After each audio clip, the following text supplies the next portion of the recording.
Assalamualaikum warahmatullahi wabarakatuh. Terima kasih banyak sudah mengklik lagi video ini. Selamat datang juga di Tabdul Home Learning.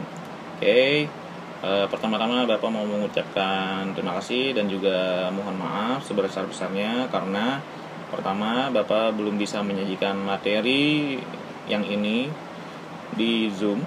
Jadi Bapak gantikan ke secara video seperti ini. Lalu yang kedua, mohon maaf, Bapak juga lagi nggak enak badan.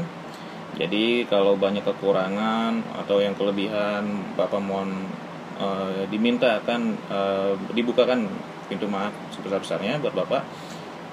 Mohon maaf kalau nanti banyak kekurangan.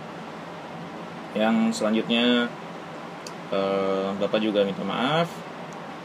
Kenapa tadi Bapak bilang nggak bisa menampilkan materi ini di Zoom? Karena Bapak juga dipilih menjadi tutor untuk ujian ANBK. Jadi khawatir waktunya nggak dapat buat menyajikan materi ini di Zoom.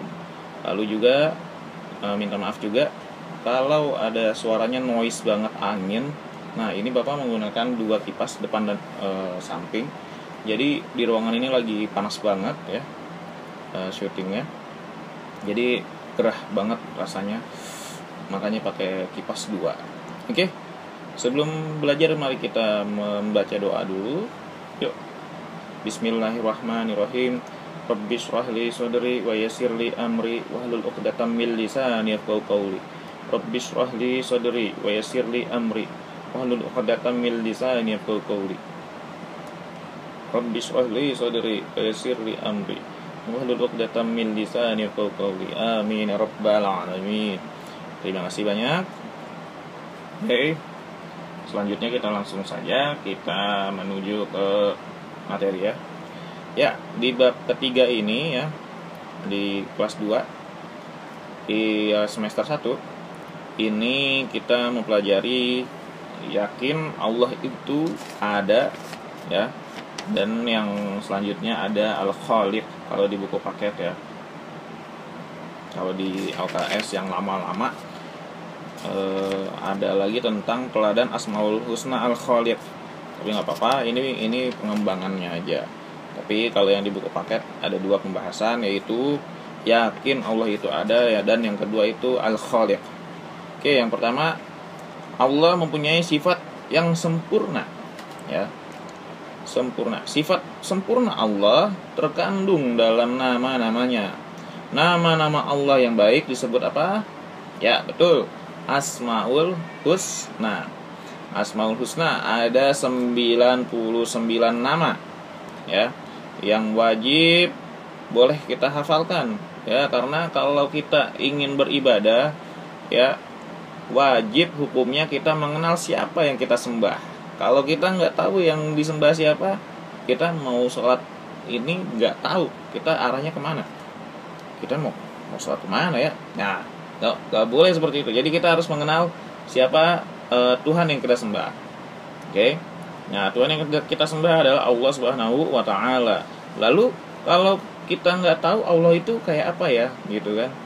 Nah, kita nggak bisa membayangkan. Kita juga nggak boleh membayangkan Allah seperti A, Allah seperti B, nggak boleh.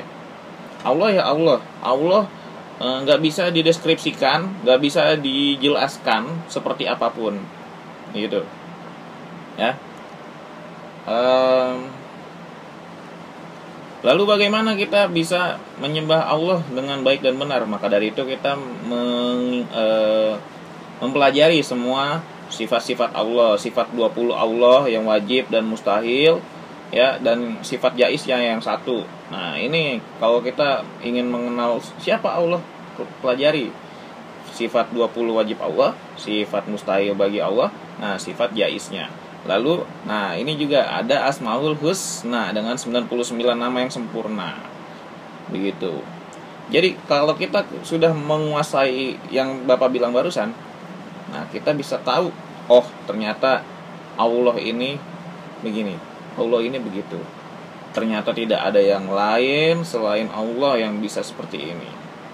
Nah, kalau kita sudah bisa seperti itu, baru kita bisa beribadah kepada Allah Subhanahu wa taala dengan baik dan benar. Karena kita harus mengenal dulu siapa Tuhan kita, baru kita bisa sholat.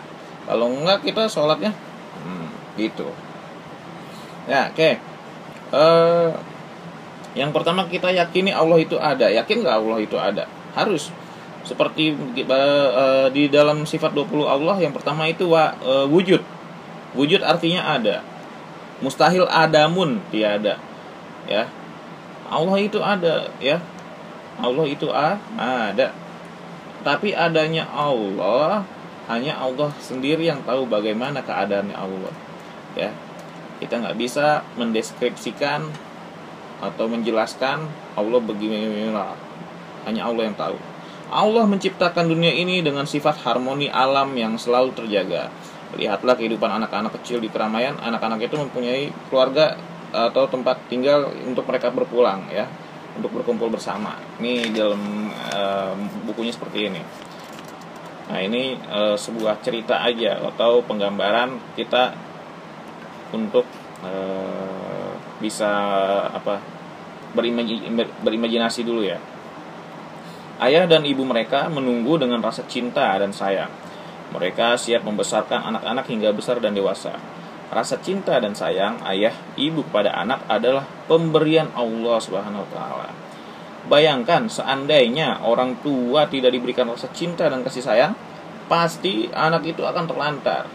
Nah, entah kenapa semua itu bukti bahwa Allah tidak membiarkan alam ini setelah diciptakan, namun juga selalu jaganya. Jadi pastilah, ya, rahmat Allah atau karunia Allah itu selalu ada di hati sanubari makhluknya.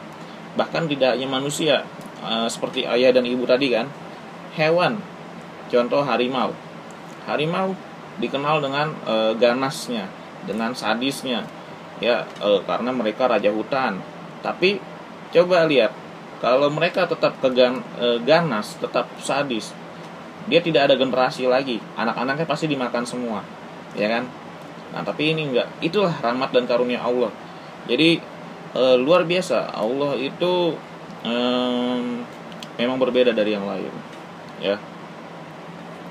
Jadi meyakini Allah itu ada dengan hal-hal yang simpel seperti ini, dengan hal yang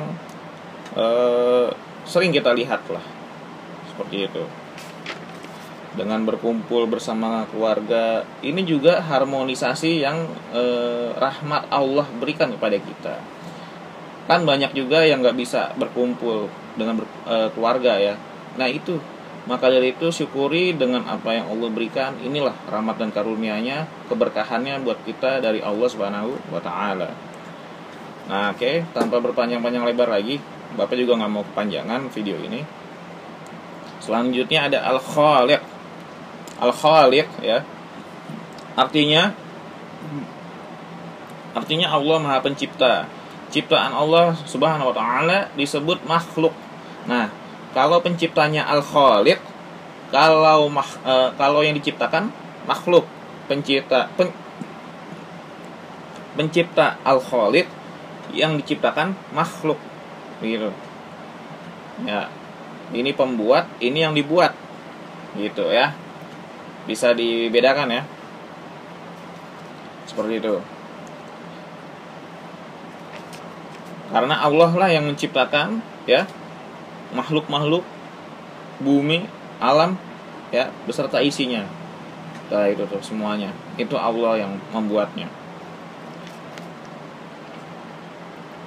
Nah, kalau di sini di dalam buku nih yang Bapak pegang, dalam kisah Nabi Ibrahim, ya, dijelaskan pernah bahwa Nabi Ibrahim mencari Tuhan yang telah menciptakan manusia.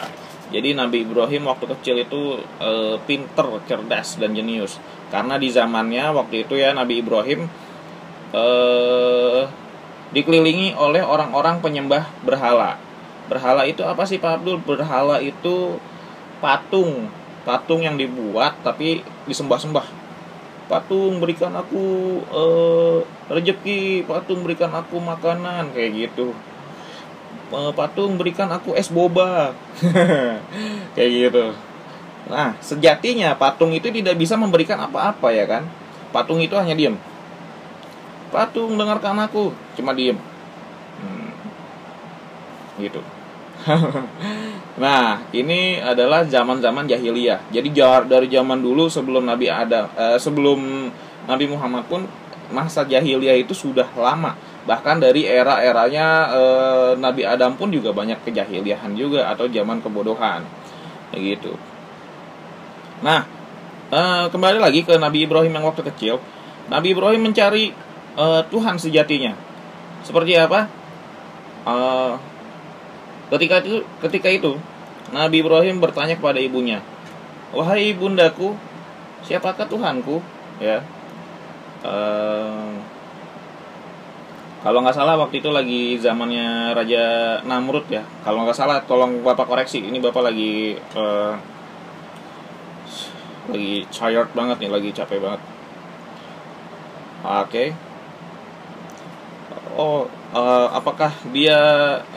Apakah dia itu bisa menciptakan bumi? Apakah dia itu bisa menciptakan matahari? Apakah dia itu bisa menciptakan bulan?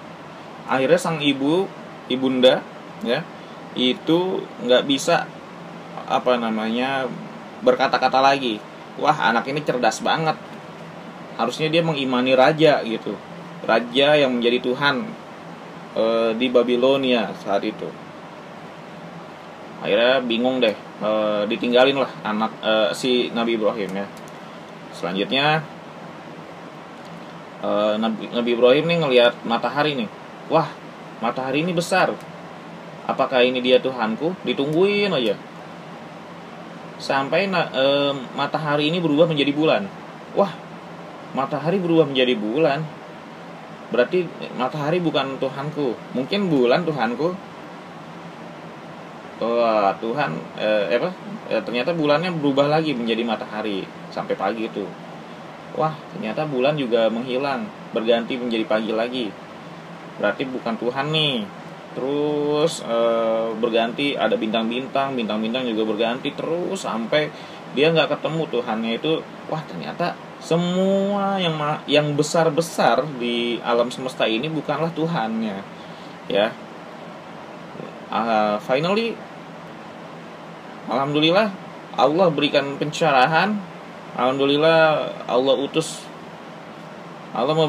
memberikan pencerahan kepada Nabi Ibrahim, dan Allah utus Nabi Ibrahim menjadi nabi. Nah, berdakwahlah, ya kan. Ya, tahulah ternyata Allah itu maha besar, wujud ada, mustahil ada mun tiada. Kenapa? Allah mustahil nggak ada, karena seluruh alam semesta ini yang sangat besar ini, ya, yang sangat tak terhingga, ini pasti ada yang menciptakan, yaitu yang maha besar. Siapa yang maha besar? Hanya Allah Subhanahu wa taala. Kebesarannya hanya Allah sendiri yang tahu kebesarannya.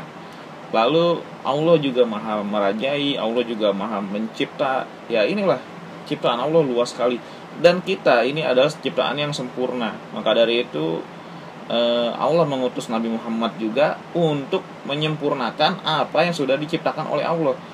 Kita ini sudah terbentuk atau mewujud sebagai suatu hal yang sempurna, lalu dilengkapilah dengan akhlak Rasulullah SAW untuk menyempurnakan akhlak kita. Seperti itu. Oke. Takutnya kepanjangan. Terima kasih banyak sudah menyimak pemaparan ini. Walaupun ada yang kurang atau yang lebih, ya Bapak mohon maaf. Nanti boleh kita chat aja WA pribadi sama Bapak, kita diskusi boleh, atau di grup juga boleh. Kalau pemaparan Bapak di video ini terlalu cepat, ya, karena memang nggak mau kepanjangan. Ini udah kepanjangan banget. Oke, terima kasih banyak. Bapak juga banyak salam, mohon maaf. Usikum wa nafsi bitaqwallah.